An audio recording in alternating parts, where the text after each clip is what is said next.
Hello students, आप सभी का स्वागत है आपके अपने YouTube channel home science mentor पर। आज हम एनसीईआरटी क्लास 11 का टॉपिक भारत की वस्त्र परंपराएं पढ़ेंगे।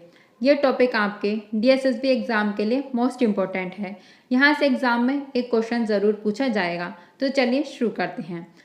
हम ज़्यादा डिटेल में नहीं पढ़कर जो कीवर्ड हैं हम उन्हीं को पढ़ेंगे जो कि हमारे एग्ज़ाम के लिए मोस्ट इम्पोर्टेंट हैं।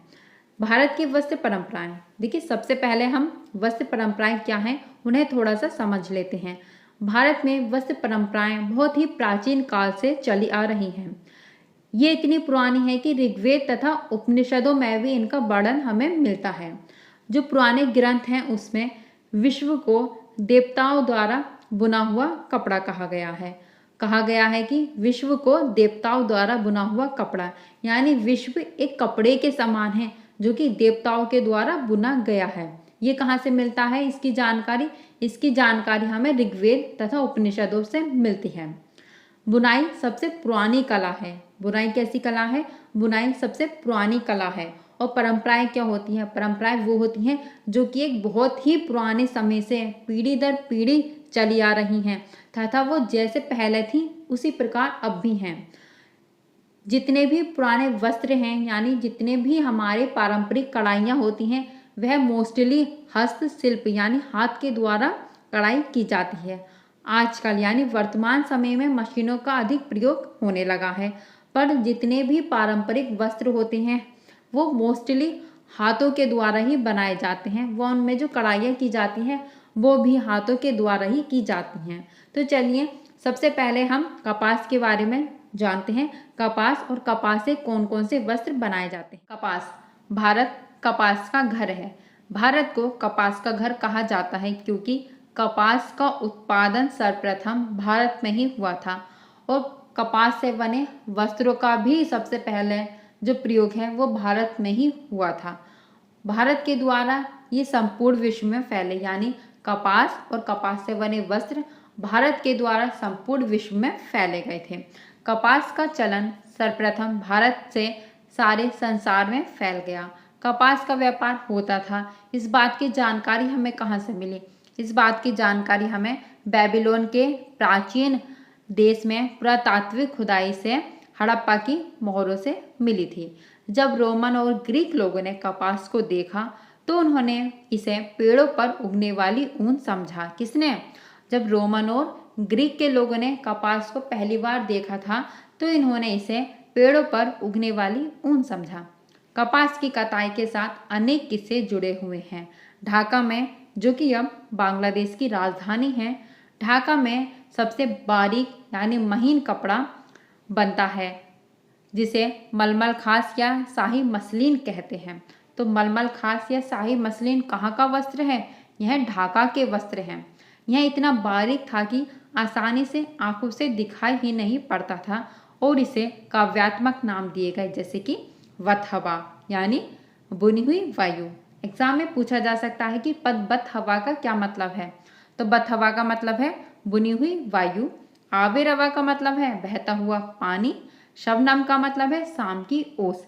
इन टर्म को आपको ध्यान रखना है क्योंकि यहाँ से टीजीटी में क्वेश्चन पूछे गए हैं, इसलिए आपको इन टर्म को ध्यान रखना है।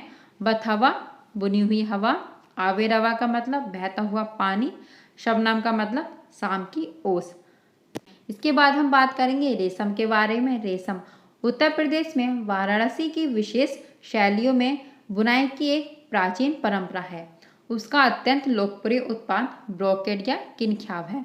तो किनख्याब कहाँ का फेमस है? किनख्याब वाराणसी या फिर उत्तर प्रदेश में प्रसिद्ध है। इसकी शोभा एवं लालिमा और कपड़े की भारी कीमत इसे किनख्याब नाम दिया है, जिसका अर्थ होता है एक ऐसी वस्तु जिसका आदमी सपना भी नहीं देख सकता, या फिर एक ऐसा कपड़ा जो प्रायः सपने में भी नहीं दिखाई देता। तो इनके नाम के आपको मीनिंग जो है वो याद रखने हैं। किनख्याब का क्या मतलब है? एक ऐसा कपड़ा जिसके आदमी कल्पना भी नहीं कर सकता, यानी एक ऐसा वस्त्र जो कि आदमी सपने में भी नहीं सोच सकता। ऐसा कोई वस्त्र है? किनख्याब। किनख्याब का मतलब है एक ऐसा वस्त्र जिसे आदमी सपने में भी नहीं सोच सकता, यानी किनख्याब वस्त्र, जो कि कहाँ पर बनता है? यह वाराणसी और उत्तर प्रदेश में बनता है। नेक्स्ट हम बात करेंगे पश्चिम बंगाल। पश्चिम बंगाल अपनी रेशम की बुनाई के लिए पारंपरिक रूप से प्रसिद्ध है।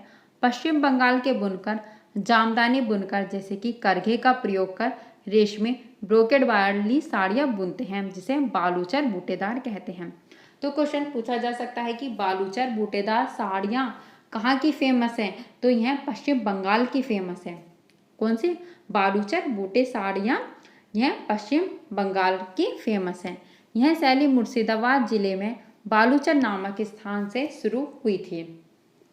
अब वाराणसी में भी इसका सफलतापूर्वक निर्माण किया जाता है। यह प्लेन बुने हुए कपड़े को रेशम के बिना बटे धागे से ब्रोकेड किया जाता है। इन साड़ियों की सबसे बड़ी विशेषताएं होती हैं उनका पल्लू। उसमें अनेक डिज़ाइन दिए जाते हैं, जो कि वीर गाथा, वीर कथाओं के बारे में, शाही दरबार के बारे में, घरेलू दृश्य के बारे में या फिर यात्रा के दृश्य, इन सभी को साड़ी के पल्लू पर उकेरा जाता है। यानी कि इन सभी को साड़ी के पल्लू पर बनाया जाता है। किनारी तथा पल्लू में आम के मोटिफ का बहुत प्रयोग होता है। देखिए पश्चिम बंगाल में जो है बालूचर बूटेदार साड़ियाँ प्रसिद्ध हैं, और बालूचर बूटेदार साड़ी की विशेषता है उसका पल्लू, क्योंकि उसके पल्लू में ही स्थानिक रूप से जो है घरेलू दृश्य, कथाएं या फिर शाही दरबार का वर्णन किया जाता है। तो ध्यान रखना है, बालूचर बूटेदार साड़ी कहाँ की है? पश्चिम बंगाल की। और किनख्याप कहाँ का है? वाराणसी उत्तर प्रदेश का।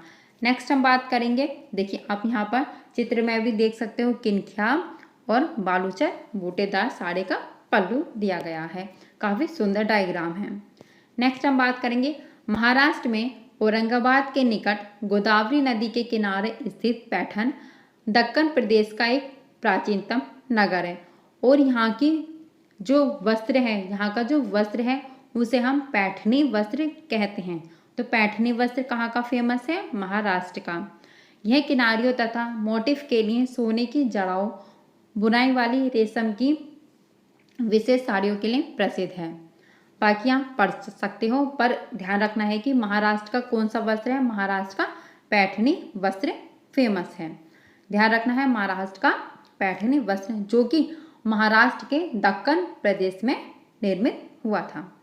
नेक्स्ट हम बात करेंगे तमिलनाडु में कांचीपुरम प्राचीन काल से दक्षिण भारत में ब्रोकेड बुनाई का एक प्रसिद्ध केंद्र रहा है। तो तमिलनाडु में कौन सी कढ़ाई की जाती है? कांचीपुरम। पूछा जा सकता है कि कांचीपुरम कहाँ की फेमस है? तो कांचीपुरम तमिलनाडु की फेमस है, क्योंकि कांचीपुरम स्थान पर ही इसकी कढ़ाई की जाती है। बाकी आप पढ़ सकते हो डिटेल। ऊन का विकास शीतल प्रदेशों के साथ जुड़ा हुआ है। ऊन का पहनते हैं, ऊन ठंड के दिनों में ही पहना जाता है, तो उनका विकास भी ऐसे ही प्रदेश, ऐसे ही स्थान से जुड़ा होगा जहाँ पर ठंड होती है, जैसे कि लद्दाख की पहाड़ियाँ, जम्मू कश्मीर, हिमाचल प्रदेश, उत्तर प्रदेश, पश्चिम बंगाल की पहाड़ियाँ। तो ये कुछ ऐसे स्थान हैं जहाँ पर ठंड होती है और जहाँ पर ऊन का निर्माण किया जाता है। तो भारत में विशेषकर बालों का प्रयोग किया जाता है, अर्थात भेड़ तथा अन्य जानवर, पहाड़ी बकरियां, खरगोश तथा ऊँटों के बालों से ऊन बनाई जाती है। तो 11वीं सदी का कश्मीरी साहित्य उस अवधि के बहुरंगी ऊनी कपड़ों की बुनाई की पुष्टि करता है। ये सभी, इसमें ज़्यादा कुछ इम्पोर्टेंट नहीं है। हाँ, इतना ध्यान रखना है कि जो आम का मोटिफ होता है उसे पेसली कहा जाता है। जो वस्त्र पर बनाए जाते हैं मोटिफ, यानी आम के मोटिफ को पेसली कहा जाता है। बाकी आप पढ़ लेना। चलिए अब हम बात करते हैं जो हिमाचल प्रदेश के जो शॉल होते हैं। हिमाचल प्रदेश के शॉल, कौन सा शॉल? कुल्लू शॉल। पूछा जाता है कि कुल्लू शॉल कहाँ का फेमस है? तो कुल्लू शॉल हिमाचल प्रदेश का फेमस है। इस पर ज्यामितीय मोटिफ की बुनाई होती है। रंगरोधी रंगाई वाले वस्त्र। देखिए अब हम पढ़ेंगे कि वस्त्रों की रंगाई किस प्रकार की जाती है। तो भारत में बनाए जाने वाले टाई एंड डाई वस्त्रों की दो विधियां होती हैं। पहली है फैब्रिक टाई एंड डाई, दूसरी है धागा tie and dye. Fabric tie and dye का मतलब होता है पहले वस्त्र का निर्माण किया जाता है, उसके बाद वस्त्र की रंगाई की जाती है। और धागा टाई एंड डाई का मतलब होता है पहले धागे को रंगा जाता है, फिर बाद में वस्त्र की बुनाई की जाती है। फैब्रिक में पहले बुनाई फिर रंगाई, और धागा में पहले रंगाई फिर बुनाई। तो इस प्रकार भारत में टाई एंड डाई की 2 विधियां देखने को मिलती हैं। टाई एंड डाई का एक आनुष्ठानिक महत्व भी है। हिंदुओं में किसी भी धार्मिक अनुष्ठान से पहले कलाई पर बांधा जाने वाला धागा टाई और डाई से सफ़ेद, पीला और लाल रंग से रंगा होता है। विवाह समारोह में टाई एंड डाई वाले वस्त्रों को शुभ माना जाता है। दुल्हन की पोशाक और पुरुषों की पगड़ी प्रायः इसी कपड़े की बनी होती है। तो रंगाई में हम पढ़ेंगे टाई एंड डाई के बारे में। देखिए कपड़ा टाई एंड डाई, बांधनी, चुनरी, लहरिया कुछ इस डिजाइन वाले वस्त्रों के नाम हैं जिनमें कपड़े के बुनने के बाद टाई डाई द्वारा पैटर्न बनाया जाता है। कौन कौन सी? बंधनी, चुनरी और लहरिया। ये कपड़ा टाई एंड डाई का प्रयोग करके बनाए जाते हैं। तो टाई एंड डाई का एक विशेष डिज़ाइन बंधेज में मिलता है। किस बुनाई का? हमें फैब्रिक टाई एंड डाई बुनाई का एग्जाम्पल दिया गया है बंधेज, जिसमें पैटर्न में असंख्य बिंदु होते हैं और एक अन्य लहरिया प्रकार का होता है। तो हमें यहाँ पर कपड़ा टाई एंड डाई के 2 एग्जाम्पल दिए हैं। पहला है बंधेज, दूसरा है लहरिया। जहाँ पैटर्न तिरछी धारियों में होता है वहाँ पर लहरिया होता है, और जहाँ पैटर्न बूंदों में होता है वहाँ पर बंधेज होती है। तो ये क्या है? ये कपड़ा टाई एंड डाई है, यानी कि फैब्रिक टाई एंड डाई है। तो गुजरात और राजस्थान में इस प्रकार के कपड़ों के घर हमें देखने को मिलते हैं। नेक्स्ट हम बात करेंगे धागा टाई एंड डाई। धागा टाई एंड डाई डिजाइन वाले कपड़े बनाने की एक जटिल प्रक्रिया होती है। इन्हें इक्कत कपड़े कहते हैं। इक्कत कपड़े किसे कहा जाता है? जो कि धागा टाई एंड डाई से निर्मित होते हैं। ये कपड़े तकनीकी द्वारा बनाए जाते हैं जिसमें ताने के धागों को, बाने के धागों को या दोनों को बुनाई से पहले टाई एंड डाई कर रंग लिया जाता है। देखिए इसके अंदर हम या तो ताने को रंगे या बाने को रंगे या फिर दोनों को, यानी ताने बाने को रंग लें। यानी हमने क्या किया? हमने वस्त्र के निर्माण से पहले ही धागों को रंग लिया, तो इसे हम धागा टाई एंड डाई कहते हैं।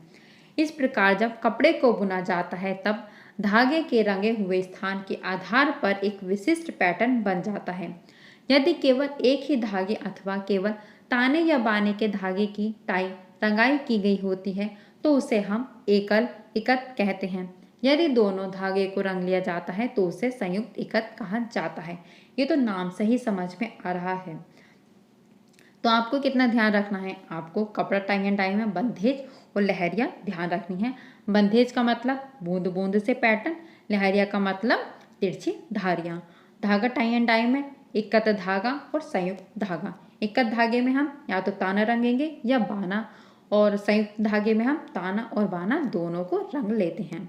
देखिए आप यहाँ पर देख सकते हो इमेज में, यहाँ पर भी आपको कुछ इमेज दिखाई गई हैं। नेक्स्ट हम बात करेंगे गुजरात में इक्कत बुनाई की सबसे समृद्ध परंपरा है।